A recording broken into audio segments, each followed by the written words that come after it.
Kabut tipis selalu turun lebih awal di pinggiran desa Karangjati, seolah tempat itu memang diciptakan untuk menampung orang-orang yang ingin dilupakan dunia. Di sanalah Sulastri menjalani hidupnya, di sebuah rumah bambu tua yang berdiri miring, beratap rumbia lapuk, dengan lantai tanah yang selalu lembab meski kemarau panjang. Setiap pagi, aroma tanah basah dan daun singkong yang membusuk bercampur dengan bau kayu tua yang pelan-pelan dimakan usia. Rumah itu tidak besar, bahkan terlalu kecil untuk disebut rumah keluarga. Tapi di sanalah Sulastri bertahan, sendirian, sejak kematian suaminya. Bramastya, lelaki yang dulu menjadi sandaran hidupnya, meninggal setahun lalu akibat demam tinggi yang tak sempat ditangani dengan layak. Waktu itu, uang mereka bahkan tak cukup untuk membawanya ke rumah sakit kabupaten. Bramastya menghembuskan napas terakhir di dipan bambu yang sama tempat Sulastri kini sering duduk termenung di malam hari. Sejak saat itu, hidup Sulastri terasa seperti berjalan di lorong sempit tanpa ujung. Tidak ada lagi suara batuk suaminya di subuh hari, tidak ada lagi tawa kecil ketika makan singkong rebus bersama. Yang tersisa hanya sunyi, dan rasa bersalah yang diam-diam menggerogoti dadanya. Sebagai janda miskin tanpa anak, posisi Sulastri di mata warga desa tidak lebih dari bayangan. Ia sering mendengar bisik-bisik saat melewati jalan setapak menuju sumur umum. Ada yang menganggapnya pembawa sial, ada pula yang mengira ia sengaja dibiarkan Tuhan karena dosa masa lalu. Tatapan mereka dingin, sesekali diselipi iba yang lebih menyakitkan daripada hinaan. Beberapa perempuan bahkan menarik anak-anak mereka menjauh ketika Sulastri lewat, seolah status janda itu penyakit menular. Untuk bertahan hidup, Sulastri melakukan apa saja yang bisa ia kerjakan. Kadang mencuci pakaian tetangga, kadang membantu memanen singkong, kadang ikut membersihkan kandang kambing milik juragan desa dengan upah yang bahkan tak cukup untuk membeli lauk.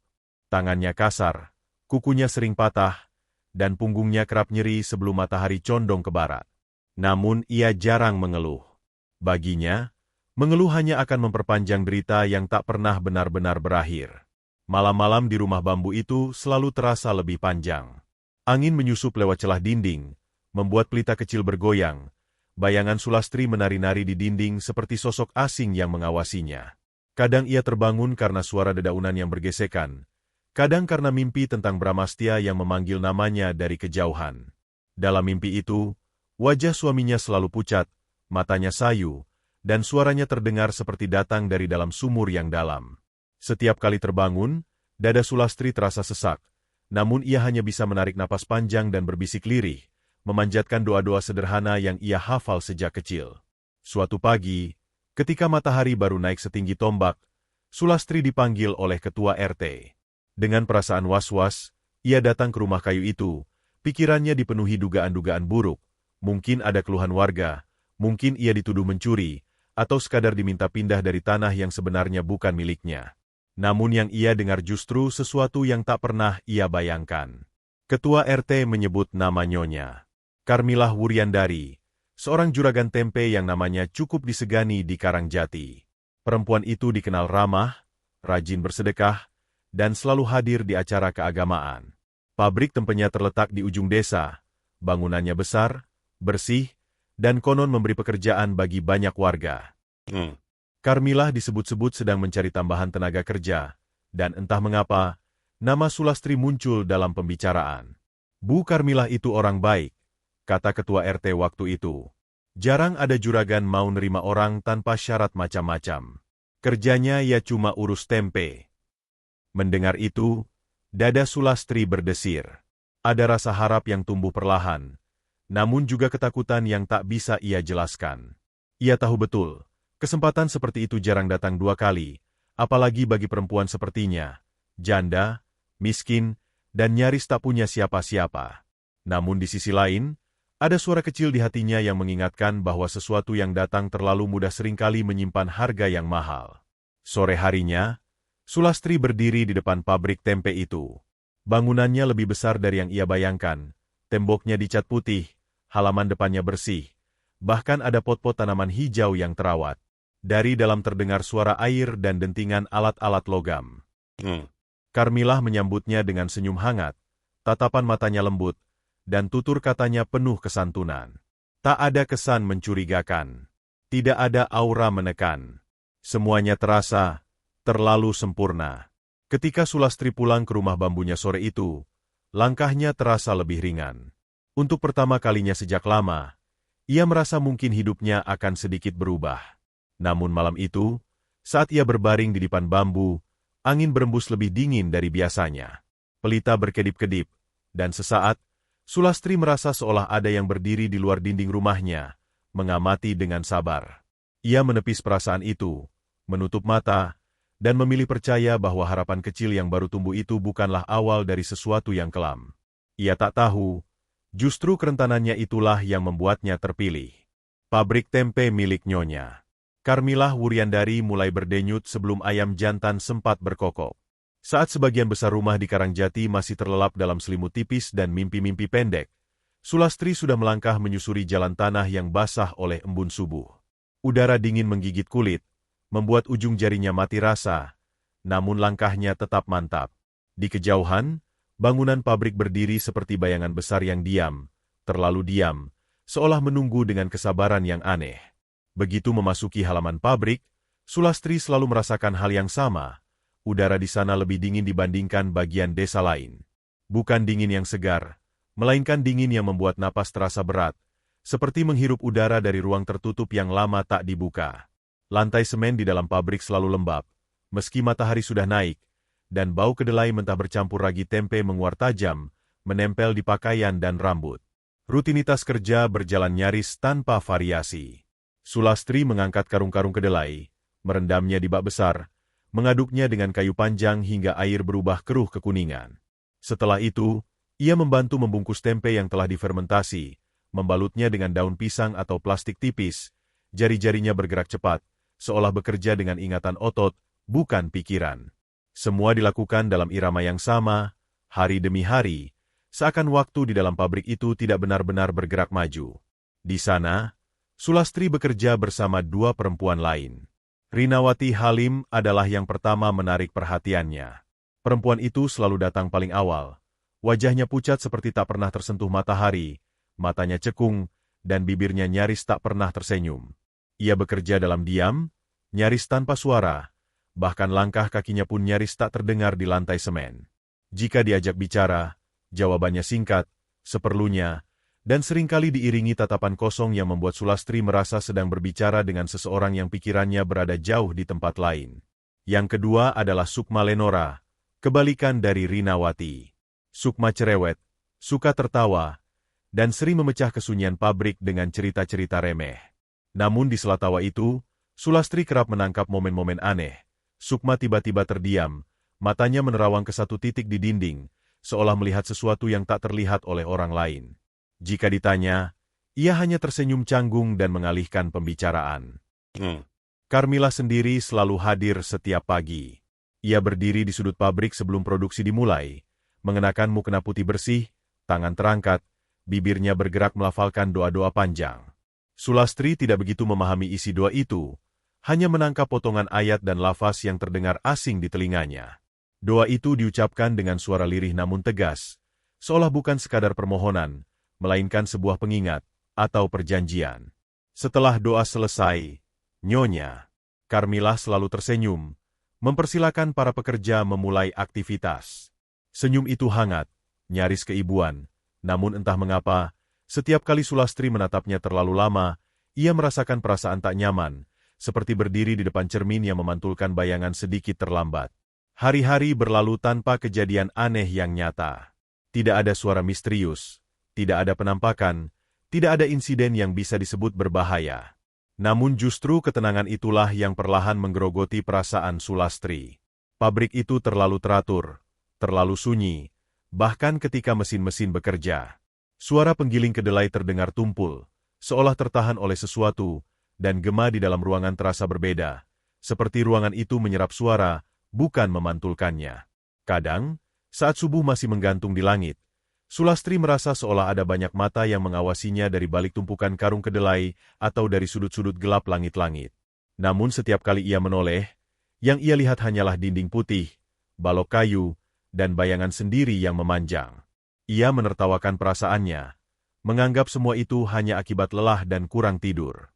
Namun Rinawati pernah berbisik pelan suatu pagi, nyaris tanpa membuka mulut. Jangan pulang terlalu sore. Kalimat itu meluncur begitu saja, tanpa penjelasan.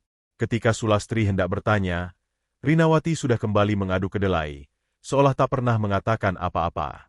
Sukma pun pernah berkata, sambil tertawa kecil, "Kadang aku lupa sudah berapa lama kerja di sini." Ucapannya terdengar seperti candaan, tapi matanya kosong, seolah benar-benar tak yakin dengan jawabannya sendiri. Setiap sore, saat matahari condong ke barat, pabrik itu selalu terasa lebih berat. Udara menjadi pengap, bau tempe mengental, dan langkah kaki terasa lebih lambat. Saat pulang, Sulastri sering merasa lega, seolah baru keluar dari ruangan tertutup yang lama menahan napasnya. Namun anehnya, begitu malam tiba, pikirannya kembali ke pabrik itu, ke dinding-dindingnya yang dingin, ke doa-doa nyonya Karmilah yang terlalu hujuk, ke wajah pucat Rinawati dan senyum kosong Sukma. Tidak ada teror, tidak ada tanda bahaya yang jelas. Hanya ketenangan yang terlalu rapi, terlalu terkendali. Seperti permukaan air yang tenang, menyembunyikan sesuatu yang besar dan gelap di bawahnya.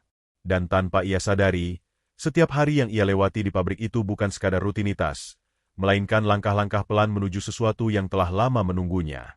Pagi itu berbeda sejak awal, meski Sulastri baru menyadarinya setelah semuanya terlanjur terjadi. Udara di pabrik terasa lebih dingin dari biasanya, bahkan sebelum matahari benar-benar terbit.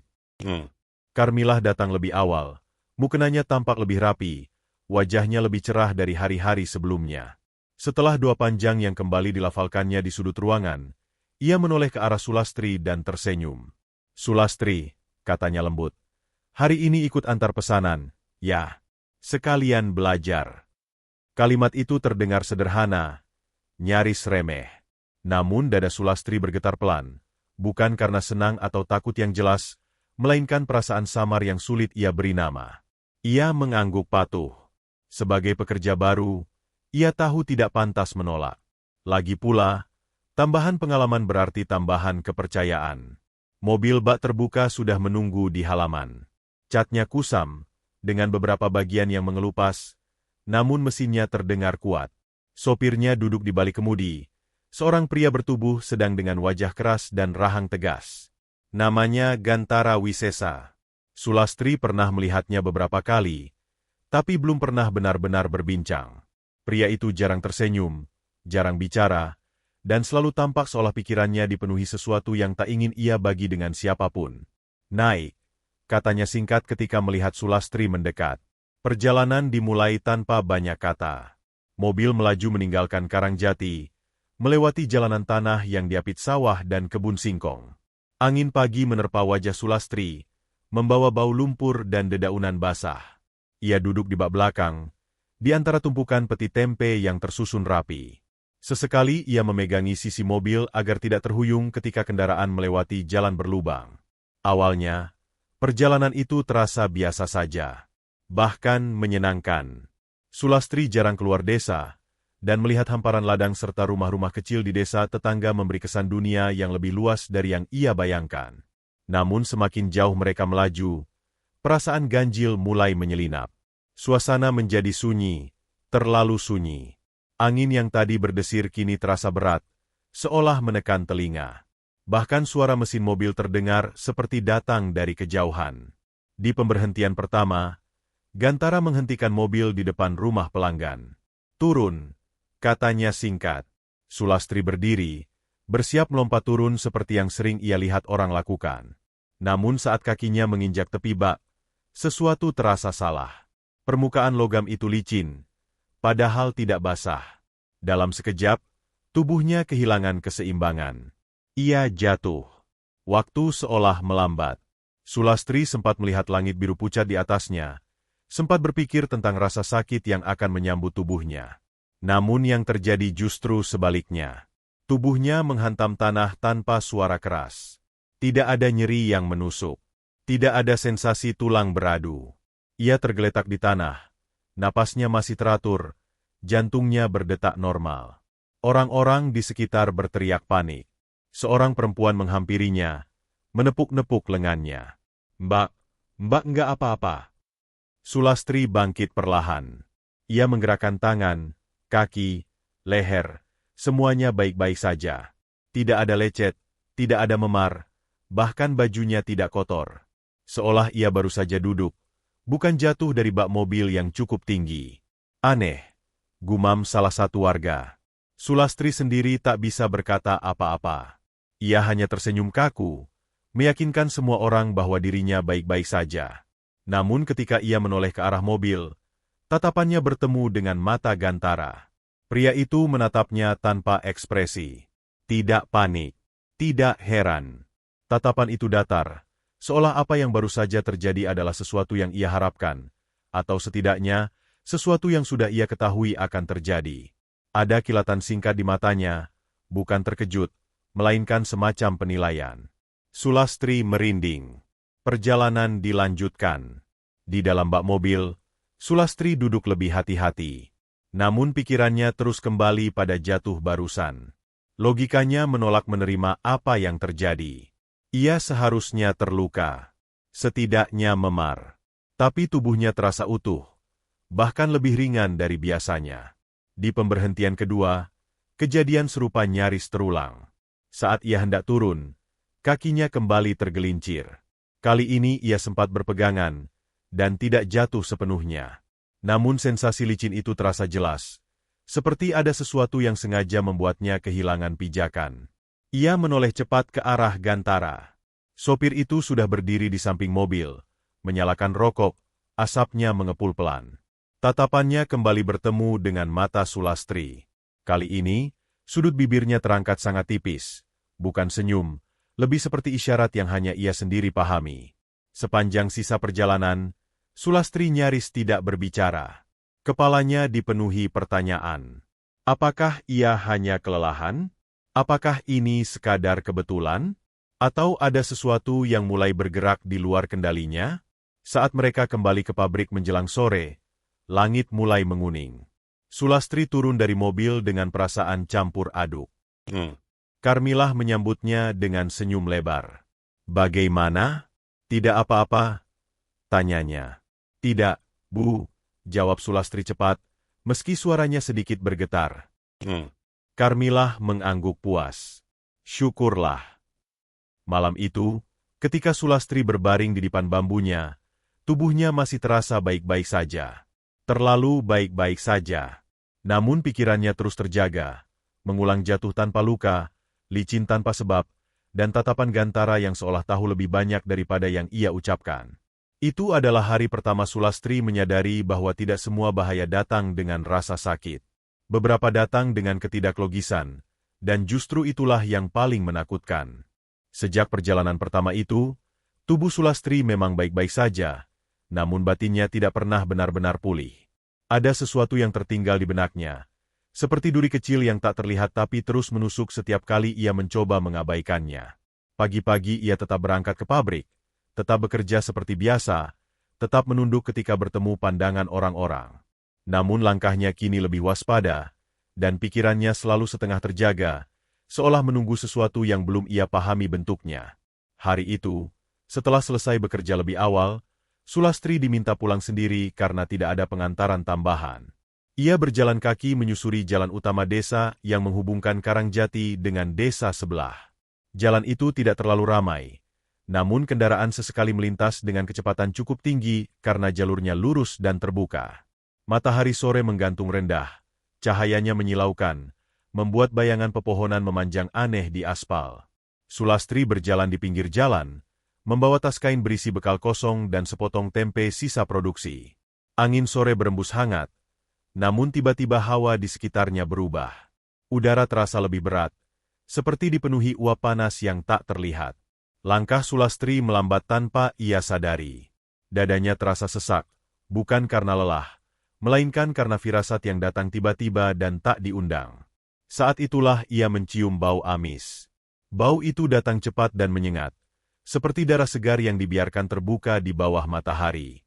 Sulastri menoleh ke kanan dan kiri, mengira ada hewan mati di selokan atau sisa potongan daging dari pasar. Namun tidak ada apa-apa. Jalanan bersih. Aspal kering. Bau itu hanya menggantung di udara, tepat di sekelilingnya. Detik berikutnya, sesuatu mendorongnya. Bukan sentuhan yang kasar, bukan dorongan keras yang membuatnya terjatuh. Lebih seperti tekanan kuat di punggungnya, tepat di antara tulang belikat, seolah ada tangan besar tak kasat mata yang mendorong tubuhnya ke depan. Sulastri tersentak, kehilangan keseimbangan, dan mendapati dirinya melangkah ke tengah jalan. Klakson memekakkan telinga. Sebuah sepeda motor melaju kencang dari arah berlawanan. Pengendaranya berteriak, mengerem mendadak, bannya mencicit panjang di aspal. Dalam sepersekian detik, Sulastri berdiri terpaku di tengah jalan, matanya membelalak, jantungnya seperti hendak meloncat keluar dari dada. Panas menyambar wajahnya, hawa yang sama seperti saat bau amis itu muncul, membuat kulitnya terasa terbakar. Motor itu berhenti hanya beberapa jengkal dari tubuhnya. "Apa-apaan, Mbak?" teriak pengendara itu dengan suara gemetar antara marah dan takut. Sulastri tidak mampu menjawab. Kakinya gemetar hebat. Tubuhnya dingin meski matahari masih terik. Ia mundur pelan-pelan ke pinggir jalan. Napasnya terengah. Tangannya meraba punggungnya sendiri, mencari bekas sentuhan, bekas dorongan. Tidak ada apa-apa. Bajunya utuh. Kulitnya normal. Namun sensasi itu masih tertinggal. Tekanan yang nyata. Dorongan yang pasti. Beberapa warga mendekat, menanyakan keadaannya. Sulastri hanya mengangguk, meminta maaf berulang kali, lalu berjalan menjauh dengan langkah terpincang, bukan karena luka, melainkan karena ketakutan yang membuat otot-ototnya menegang. Ia tidak berani menoleh ke belakang, takut melihat sesuatu yang tak seharusnya ia lihat. Sepanjang sisa perjalanan pulang, bau amis itu kadang muncul lagi, kadang menghilang. Setiap kali muncul, hawa di sekitarnya ikut berubah. Panas, pengap, membuat kepala terasa ringan. Sulastri mempercepat langkah, berbisik pelan membaca doa-doa pendek yang ia hafal. Tangannya gemetar ketika membuka pintu rumah bambunya, seolah ada sesuatu yang mengikutinya hingga ambang pintu. Malam itu, ia jatuh sakit. Bukan sakit yang membuat tubuhnya demam atau lemah, melainkan sakit yang menyerang dari dalam. Saat ia akhirnya terlelap, mimpi buruk datang bertubi-tubi. Dalam mimpinya, ia kembali berada di jalan itu, berdiri di tengah aspal, sementara bayangan besar tanpa bentuk berdiri di belakangnya. Setiap kali ia mencoba menoleh, bayangan itu mendorongnya lagi dan lagi, ke arah kendaraan yang melaju, ke arah jurang, ke arah kegelapan. Ia bermimpi mencium bau amis yang semakin kuat, hingga berubah menjadi bau busuk yang membuatnya mual. Ia bermimpi mendengar napas berat di telinganya, napas panas yang tidak berasal dari manusia. Dalam mimpi itu, ia berlari, namun kakinya terasa tertanam di tanah, seperti dipegang oleh tangan-tangan dari bawah.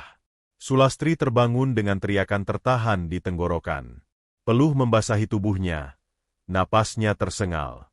Pelita di sudut ruangan berkedip-kedip, cahayanya redup, membuat bayangan di dinding bergoyang tidak wajar.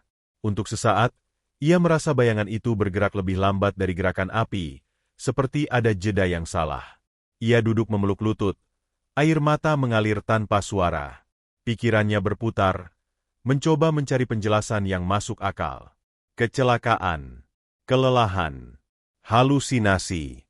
Namun semua alasan itu terasa rapuh, runtuh oleh satu fakta yang tak bisa ia bantah, dorongan itu nyata.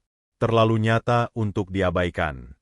Di tengah keheningan malam, Sulastri akhirnya menyadari sesuatu yang membuat darahnya terasa dingin.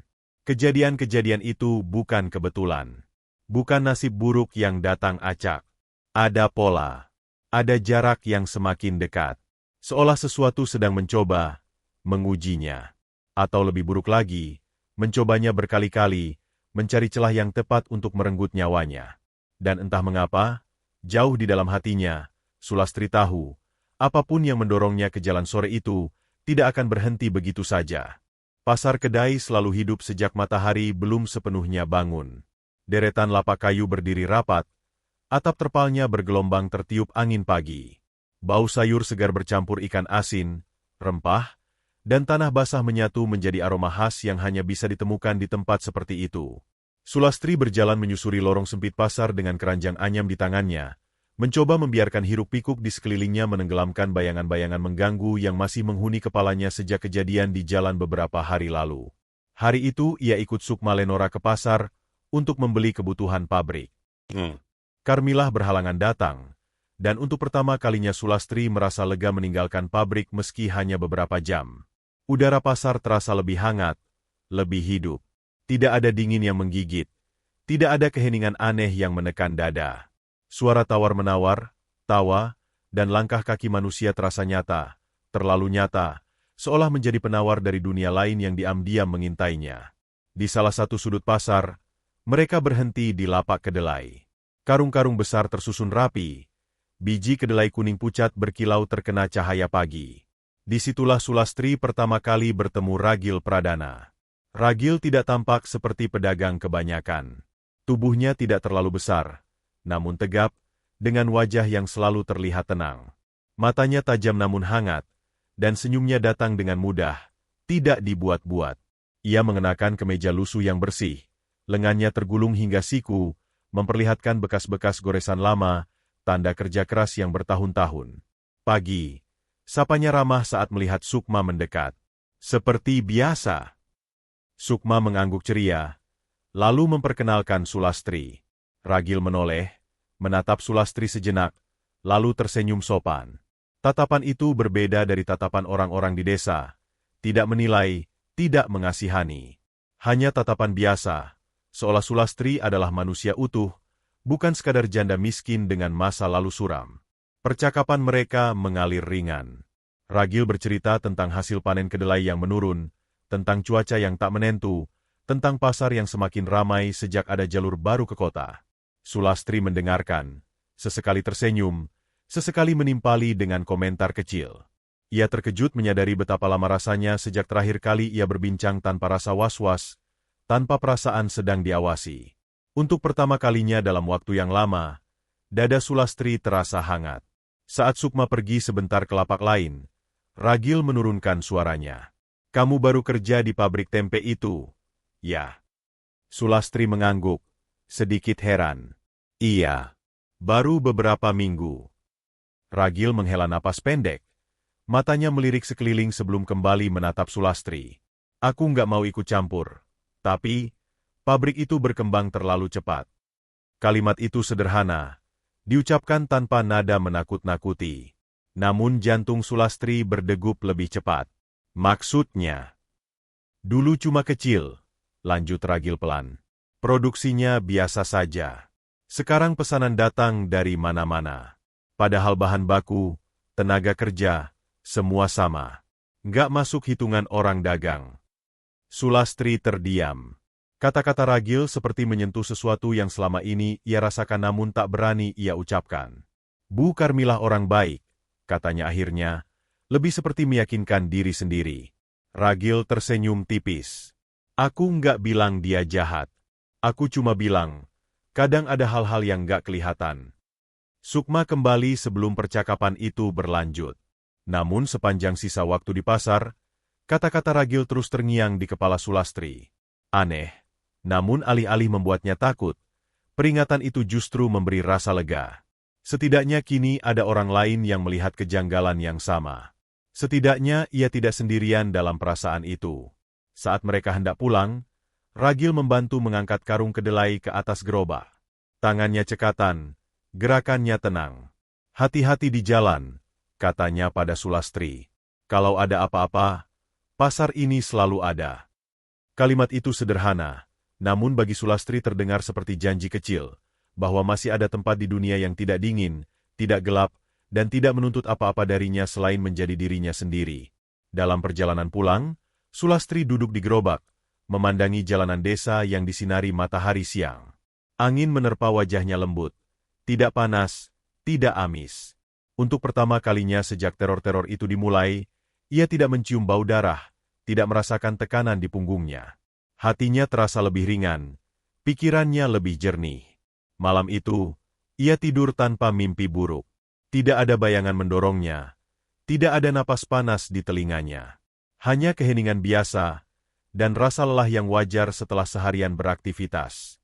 Dalam tidurnya, wajah Ragil muncul sekilas, tersenyum samar, seperti cahaya kecil di kejauhan. Sulastri tidak tahu bahwa rasa aman itu hanyalah jeda.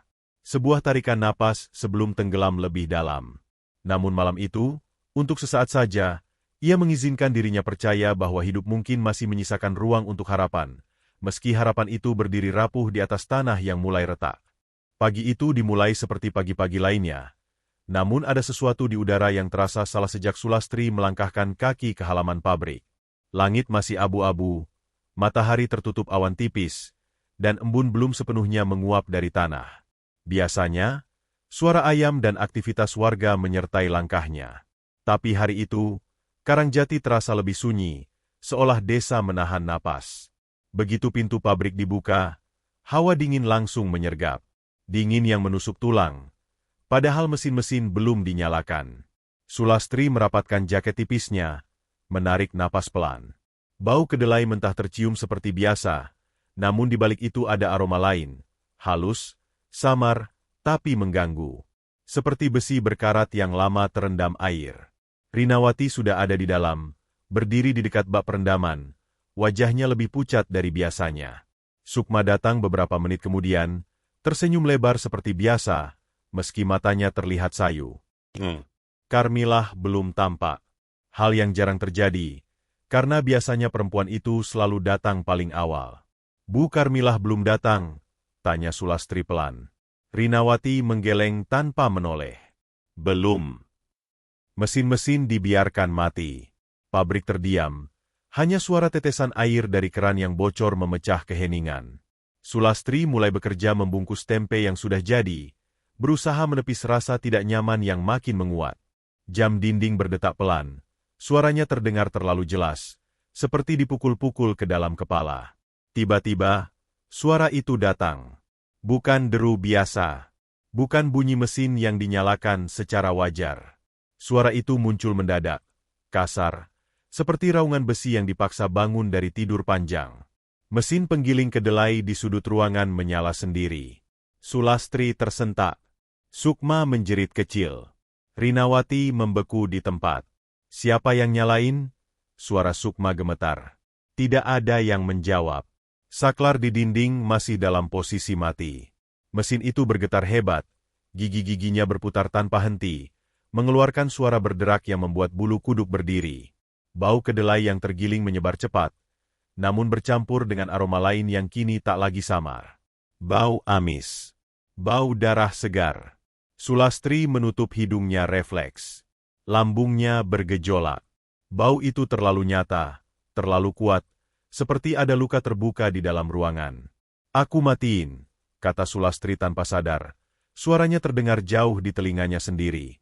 Ia melangkah mendekati mesin. Setiap langkah terasa berat, seperti berjalan menembus air kental. Udara di sekitarnya panas, kontras dengan dingin yang tadi menyelimuti pabrik. Peluh mengalir di pelipisnya, dan detak jantungnya berpacu tak karuan. Tangannya meraih saklar. Begitu ia menariknya ke bawah, mesin tidak mati. Justru suaranya semakin keras, getarannya semakin liar. Dalam sekejap, kain bajunya tersentak ke depan. Ujung baju kerja Sulastri terseret masuk ke celah mesin. Lastri, teriak Sukma. Sulastri berusaha menarik tubuhnya ke belakang, namun tarikan itu terlalu kuat. Kainnya robek dengan suara nyaring. Tangannya ikut terseret, kulitnya tergores besi panas. Rasa perih menyambar, darah mengalir, menetes ke lantai dan bercampur dengan ampas kedelai yang muncrat dari mesin. Bau amis itu kini meledak memenuhi ruangan.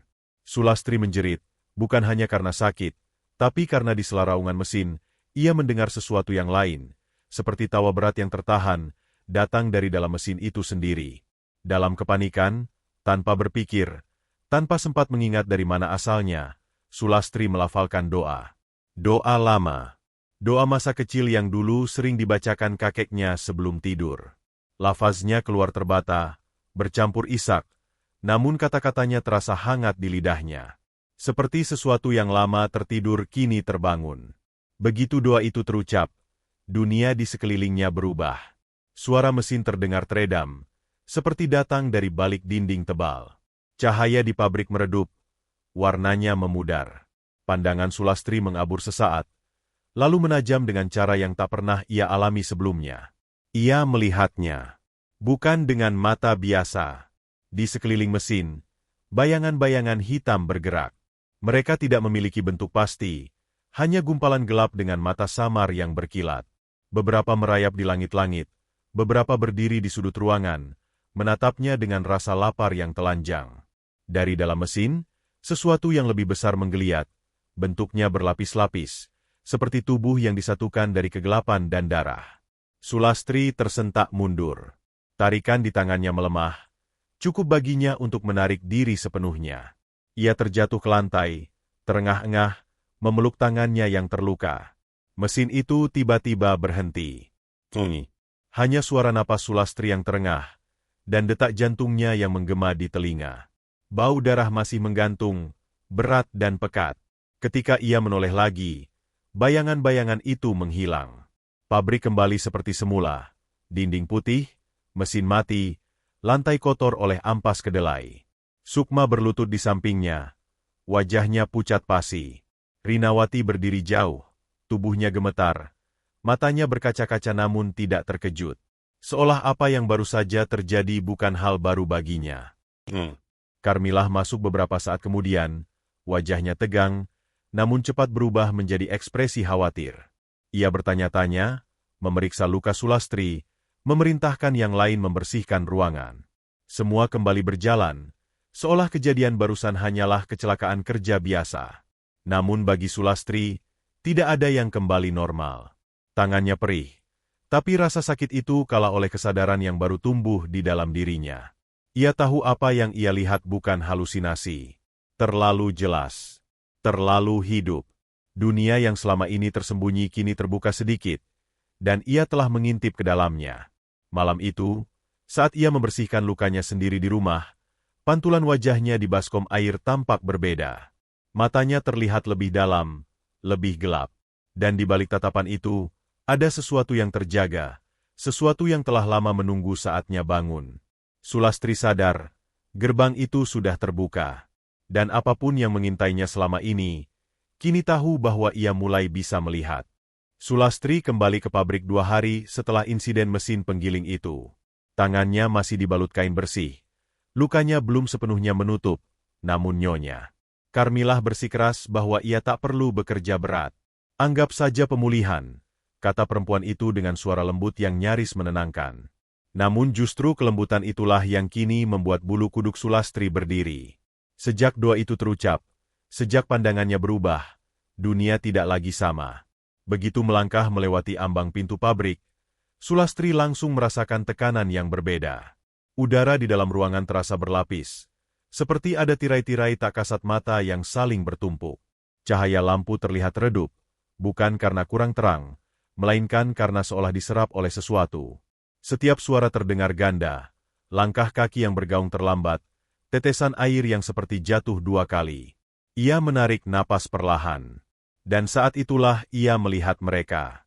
Di sudut-sudut ruangan, bayangan hitam menggantung seperti sarang laba-laba raksasa. Dari langit-langit, sosok-sosok kurus dengan anggota tubuh yang terlalu panjang mengintai. Kepala mereka terbalik, mata mereka menyala pucat. Beberapa berjongkok di atas balok kayu, lidahnya menjulur, meneteskan cairan kental ke lantai yang tak pernah benar-benar kering. Yang lain bersembunyi di balik tumpukan karung kedelai.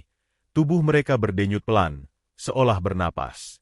Sulastri tidak menjerit. Entah mengapa, ketakutan yang ia kira akan meledak justru mengendap menjadi dingin yang tenang.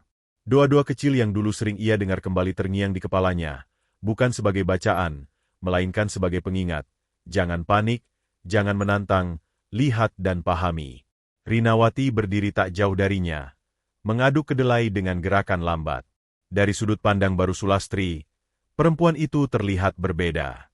Di punggung Rinawati, seperti ada bayangan yang menempel, bukan makhluk utuh, melainkan sisa-sisa, serpihan gelap yang menancap seperti duri.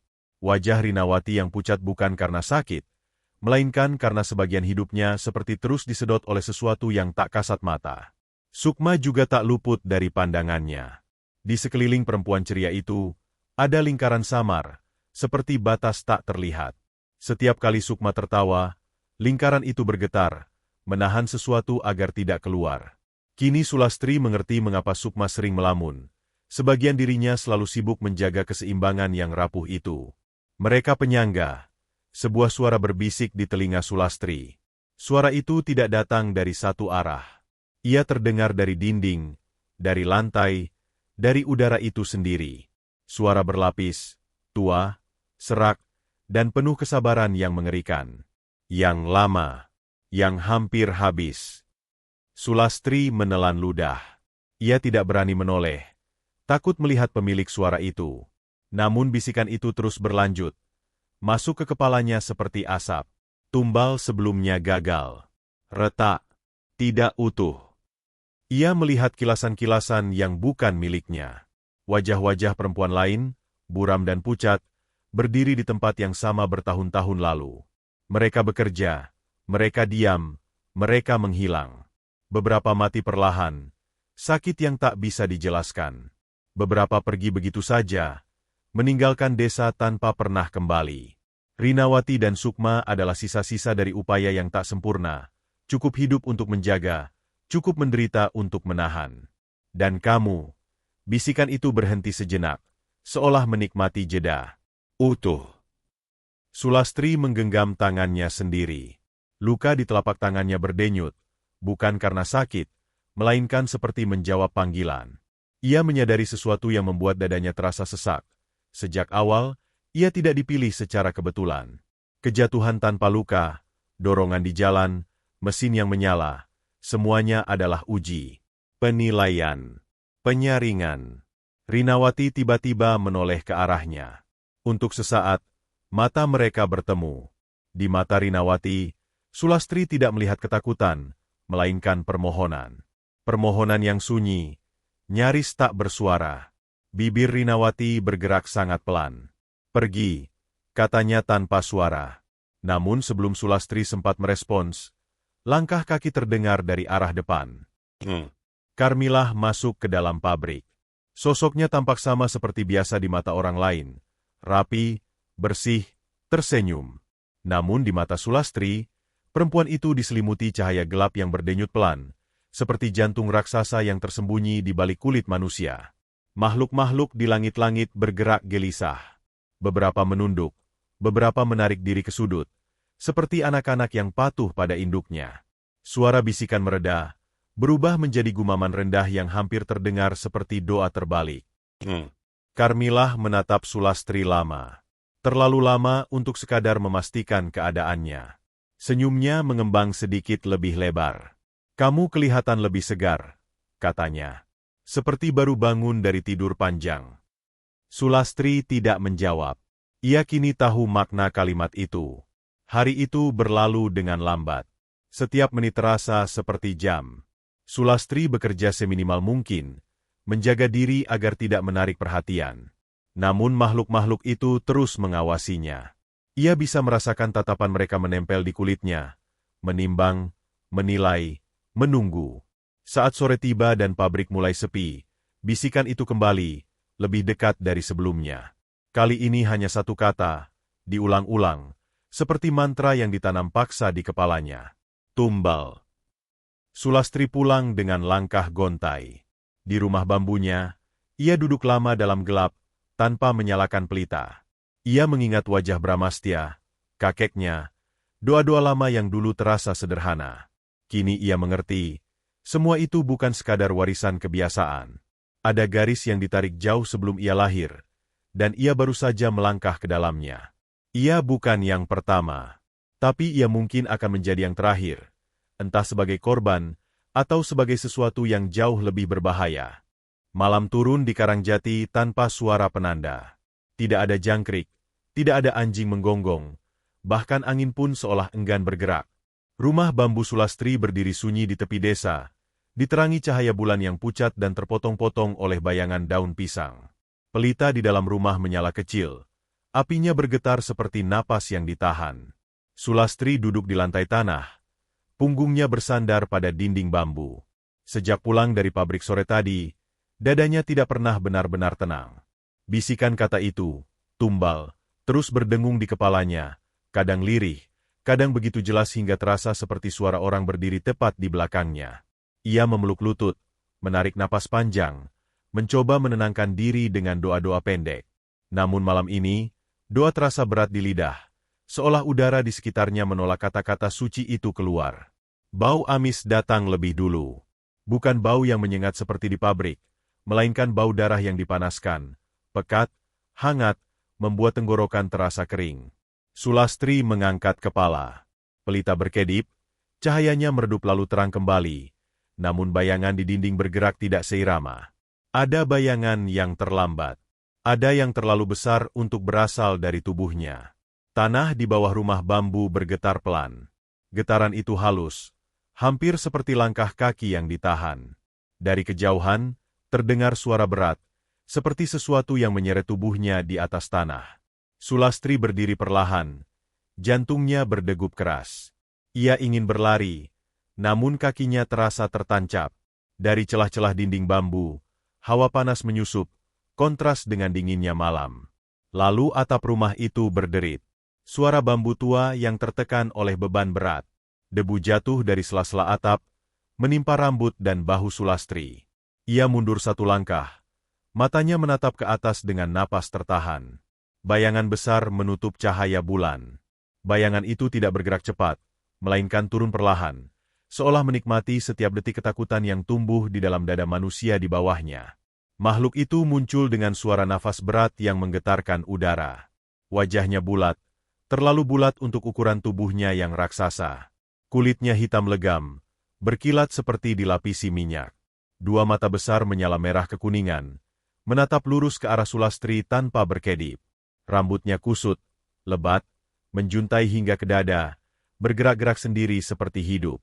Dari mulutnya yang terbuka, taring panjang melengkung keluar, meneteskan cairan kental berwarna gelap yang jatuh ke lantai tanah dengan bunyi plok yang menjijikkan.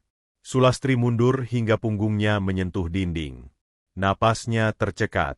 Tubuhnya gemetar hebat, bukan hanya karena takut, tetapi karena tekanan batin yang datang bersamaan dengan kehadiran makhluk itu. Kepalanya dipenuhi suara-suara asing, ratapan, jeritan, doa-doa yang terputus. Ia melihat kilasan wajah perempuan-perempuan lain, berdiri di tempat yang sama, dengan ekspresi yang sama sebelum nyawa mereka diambil.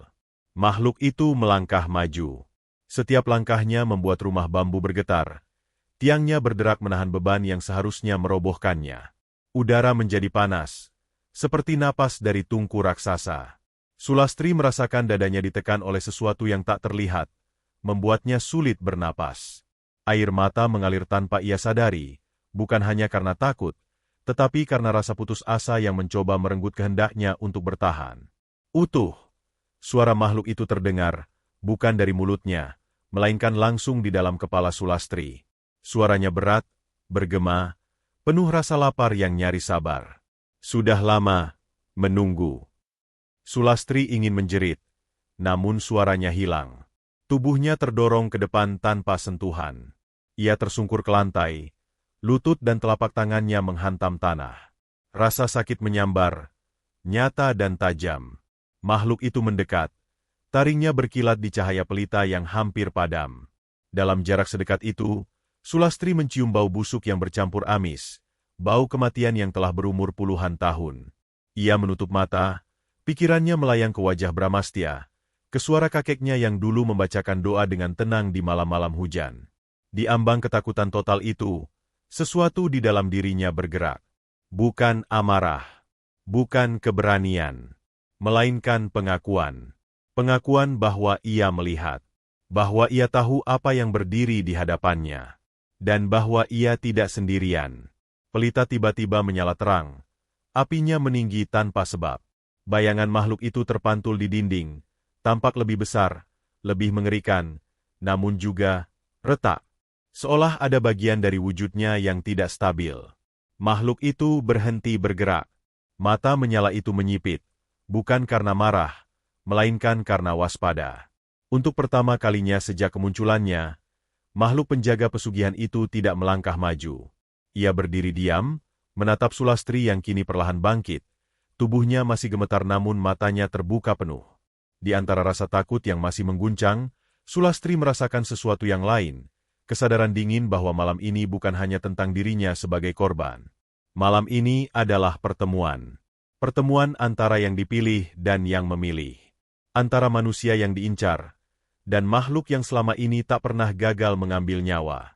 Rumah bambu itu menjadi medan ancaman, namun juga saksi. Saksi bahwa penjaga pesugihan akhirnya berdiri di hadapan manusia yang mampu melihatnya tanpa hancur seketika. Di luar rumah, angin akhirnya bertiup pelan, membawa bau tanah basah.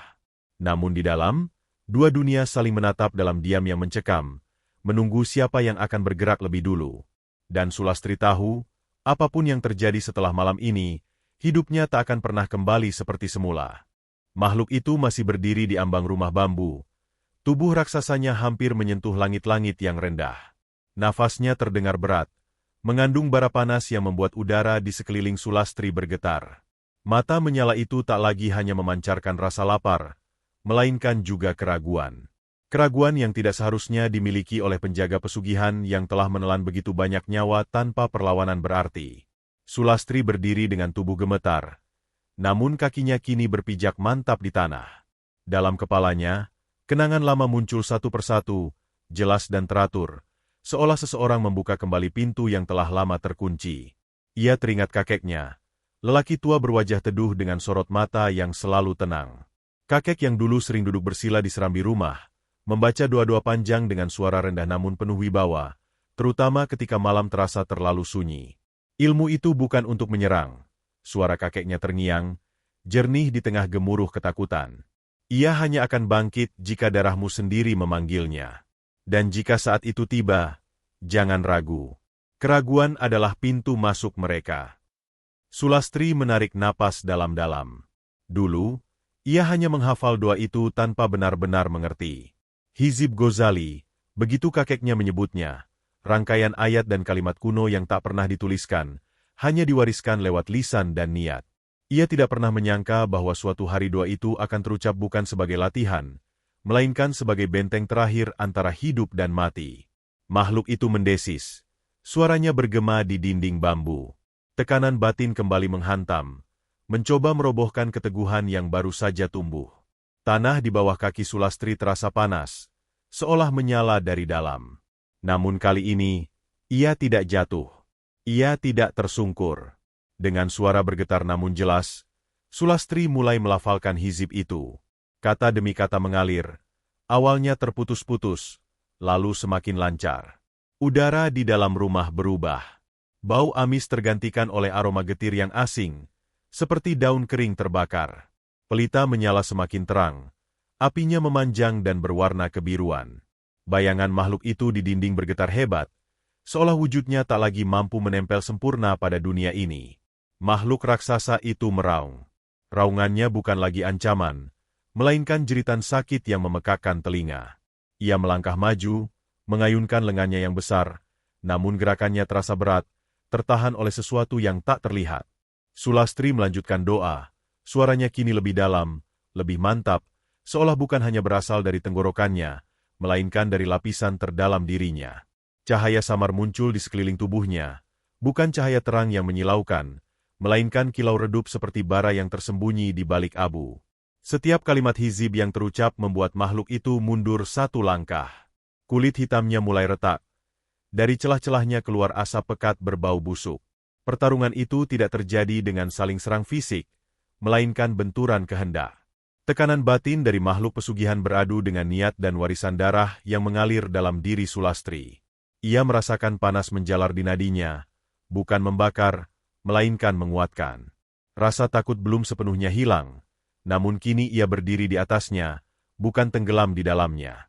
Dengan satu raungan terakhir, makhluk itu mengangkat kedua lengannya, mencoba menekan Sulastri ke tanah. Pada saat itulah Sulastri melafalkan penutup hizib, kalimat yang dulu selalu ditekankan kakeknya untuk tidak diucapkan sembarangan. Kalimat yang hanya boleh keluar saat nyawa dipertaruhkan. Udara seakan pecah. Suara seperti kaca retak menggema, disusul cahaya singkat yang membuat mata perih. Tubuh makhluk itu berhenti bergerak. Retakan di kulitnya melebar. Asap berubah menjadi api kecil yang menjalar cepat. Dalam hitungan detik, tubuh raksasa itu melebur, runtuh ke dalam dirinya sendiri, berubah menjadi gumpalan hitam yang menyusut dan akhirnya lenyap, meninggalkan bau hangus yang menyengat. Sulastri terhuyung, lututnya hampir menyerah. Ia menahan diri agar tidak jatuh. Napasnya tersengal. Rumah bambu kembali sunyi. Tidak ada lagi tekanan. Tidak ada lagi tatapan menyala dari kegelapan. Namun sebelum ia sempat merasa lega, jeritan panjang terdengar dari kejauhan. Jeritan itu datang dari arah pabrik tempe. Suara itu bukan suara manusia biasa, melainkan campuran tangisan dan amarah, seolah sesuatu yang telah lama berkuasa tiba-tiba tercerabut paksa. Tanah bergetar pelan, diikuti hembusan angin panas yang menyapu desa. Sulastri menoleh ke arah suara itu, dadanya kembali dipenuhi rasa waspada.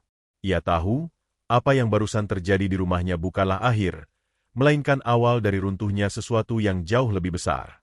Penjaga telah tumbang, dan dengan itu, ikatan yang selama ini melindungi rahasia gelap pabrik tempe mulai terurai. Malam itu, di tepi desa Karangjati, Sulastri bukan lagi janda miskin yang menunggu nasib. Ia telah berdiri sebagai penentu, dan darah warisan yang mengalir di tubuhnya telah menjawab panggilannya. Pagi di Karangjati datang dengan cara yang ganjil. Matahari terbit seperti biasa, namun sinarnya terasa pucat, seolah melewati lapisan abu yang tak terlihat. Warga desa terbangun oleh kabar yang menyebar lebih cepat dari langkah kaki, pabrik tempe milik Nyonya Karmilah Wuryandari berhenti beroperasi. Bukan karena bangkrut, bukan karena kebakaran biasa, melainkan karena sesuatu yang tak bisa dijelaskan dengan kata-kata sederhana. Sulastri berdiri di kejauhan, di tepi jalan tanah yang mengarah ke pabrik. Tubuhnya masih terasa lelah setelah malam panjang yang mengubah hidupnya. Ia tidak tidur. Setiap kali memejamkan mata, ia mendengar kembali jeritan dari arah pabrik. Jeritan yang kini terbukti bukan sekadar gaung ketakutannya. Bangunan pabrik itu masih berdiri, namun tidak lagi sama. Dinding-dindingnya menghitam, seperti hangus terbakar, tetapi tak ada sisa api, tak ada arang, tak ada bau asap yang biasanya melekat setelah kebakaran. Atap sengnya melengkung, meleleh seolah terkena panas luar biasa, namun tanah di sekitarnya dingin. Mesin-mesin di dalamnya membeku dalam posisi terakhir, tertutup lapisan hitam seperti jelaga yang kering. Karmilah ditemukan di ruang doa kecil di belakang pabrik. Tubuhnya terbaring kaku, wajahnya tidak menunjukkan luka, namun matanya terbuka lebar, membeku dalam ekspresi teror yang tak sempat dilepaskan. Di sekelilingnya, kitab-kitab doa berserakan, beberapa robek, beberapa hangus di tepinya. Kalung tasbih yang selalu melingkar di lehernya putus, butirannya berserakan di lantai, seperti hitungan yang terhenti di tengah jalan. Warga desa berkerumun, berbisik-bisik. Sosok juragan dermawan, religius, yang selama ini dielu-elukan sebagai panutan, runtuh dalam satu malam. Tidak ada yang berani menyebut kata pesugihan secara lantang, namun semua mata menyimpan dugaan yang sama. Terlalu banyak kejanggalan yang kini menemukan bentuknya. Rinawati, Halim dibawa pulang oleh keluarganya siang itu juga. Wajahnya pucat seperti biasa, namun kini matanya kosong, seolah ada bagian dari dirinya yang tertinggal di pabrik. Ia tidak banyak bicara, hanya duduk diam, memeluk lutut, bergumam pelan tanpa suara. Sukma Lenora lebih beruntung. Ia pingsan saat fajar dan baru sadar ketika matahari tinggi, menangis tanpa tahu sebabnya, namun hidup, bebas dari bayang-bayang yang selama ini menumpang di tubuhnya. Para pekerja lain diberhentikan. Tidak ada pesangon, tidak ada penjelasan resmi. Pabrik itu disegel seadanya oleh aparat desa, lalu dibiarkan begitu saja, seperti luka yang tak ingin disentuh terlalu lama.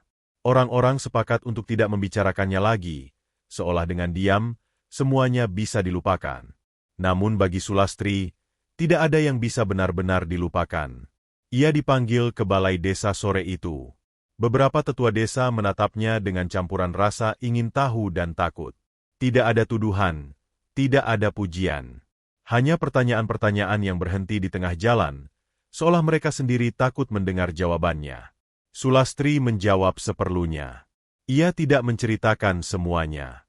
Tidak tentang makhluk raksasa itu, tidak tentang hizib yang terucap dengan darah dan niat. Beberapa kebenaran, ia tahu, terlalu berat untuk dipikul bersama. Malamnya, Sulastri kembali ke rumah bambunya untuk terakhir kali. Ia mengemas sedikit pakaian, menyimpan kenangan yang tersisa, lalu duduk sebentar di lantai tanah yang dulu menjadi saksi ketakutannya. Rumah itu sunyi, namun tidak lagi menekan. Tidak ada bayangan yang terlambat, tidak ada bisikan dari sudut gelap. Yang tersisa hanyalah kelelahan dan kesadaran baru bahwa hidupnya telah bergeser ke jalur yang tak pernah ia bayangkan. Sebelum pergi, ia menatap ke arah pabrik dari kejauhan. Bangunan hitam itu berdiri bisu di bawah cahaya bulan. Tidak terbakar, namun hancur. Seperti janji palsu yang akhirnya menelan dirinya sendiri. Sulastri tahu, runtuhnya pesugihan itu tidak mengembalikan nyawa-nyawa yang telah diambil. Tidak ada penebusan sempurna. Hanya sisa-sisa dan pelajaran yang pahit.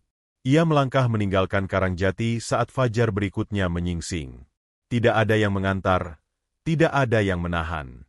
Jalan tanah memanjang di depannya, basah oleh embun pagi. Di setiap langkah, ia membawa kesadaran bahwa dunia yang ia lihat kini tidak lagi sama. Ia tahu ada hal-hal yang berjalan di balik doa dan kerja keras, di balik wajah-wajah ramah dan janji kesejahteraan instan. Dan meski makhluk itu telah hancur, Sulastri memahami satu hal yang menghantui pikirannya. Selalu akan ada yang mencoba menggantikannya. Di desa lain, dengan nama lain, dengan wajah kebaikan yang baru. Sulastri tidak menoleh lagi. Ia pergi bukan sebagai pelarian, melainkan sebagai seseorang yang telah melihat terlalu banyak untuk kembali menjadi dirinya yang dulu. Di belakangnya, Karangjati kembali sunyi, menyimpan rahasia yang tak pernah benar-benar mati, hanya menunggu untuk ditemukan oleh mereka yang cukup rapuh untuk dipilih. Tamat.